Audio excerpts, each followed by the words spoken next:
Did canceled ads cause a drop in ACA enrollment? Are too few smokers being screened for lung cancer? Welcome to This Week in Managed Care. I'm Laura Jost. Sign-ups for coverage under the Affordable Care Act are down for 2017 after the Trump administration canceled TV ads to remind people to enroll before the January 31st deadline. Only 9.2 million people signed up on the healthcare.gov exchange used by 39 states. Experts said that number fell by at least 500,000 after the Trump administration canceled $4 million in digital and TV ads designed to encourage people to enroll at the last minute. A wave of signups right before the end of open enrollment has been the norm since the federal exchange opened in 2013. But this year, enrollment slowed in January after pacing ahead right after Election Day. In the days before the deadline, health insurers worried that the lost enrollees were younger, healthier adults who would have balanced the risk pool and improved their bottom lines. A Trump administration spokesman said the numbers show the ACA isn't working. Obamacare has failed the American people with one broken promise after another. We look forward to providing relief to those who are being harmed by the status quo and pursuing patient-centered solutions that will work for the American people.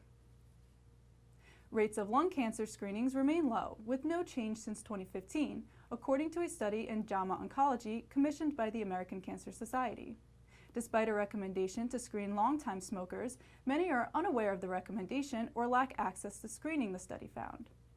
The study estimated that of the 6.8 million current and former smokers who should be screened, approximately 250,000 received the test, which should be automatically covered under the Affordable Care Act. The U.S. Preventive Services Task Force lists who should be covered for annual lung cancer screenings.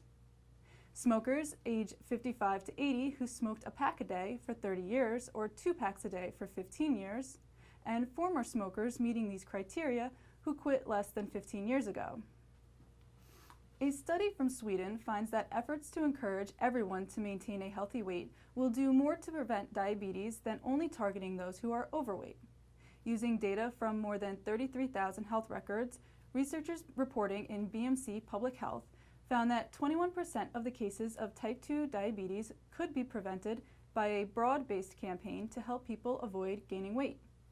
Current diabetes prevention programs target those who already have pre-diabetes and need to lose weight. Said author Dr. Patrick Wenberg, "When it comes to body weight and diabetes, from a public health perspective, it would be advisable to consider both high-risk and population-based strategies for diabetes prevention."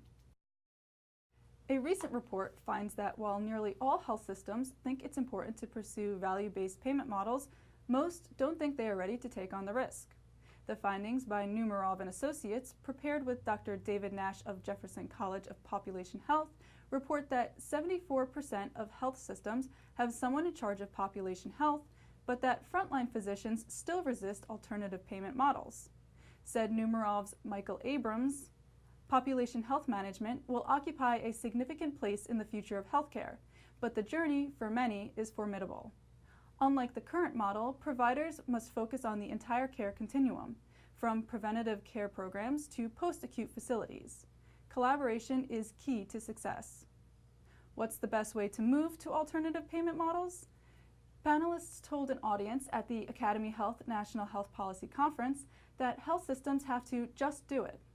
Dr. Michael Chernew, co-editor-in-chief of AJMC, said the right way to measure the success of payment reform is to measure it against other alternatives, which are worse. Said Dr. Chernew, "No matter how much you hate it, you just have to hate it less than the other things." For more on the Academy Health discussion, visit ajmc.com.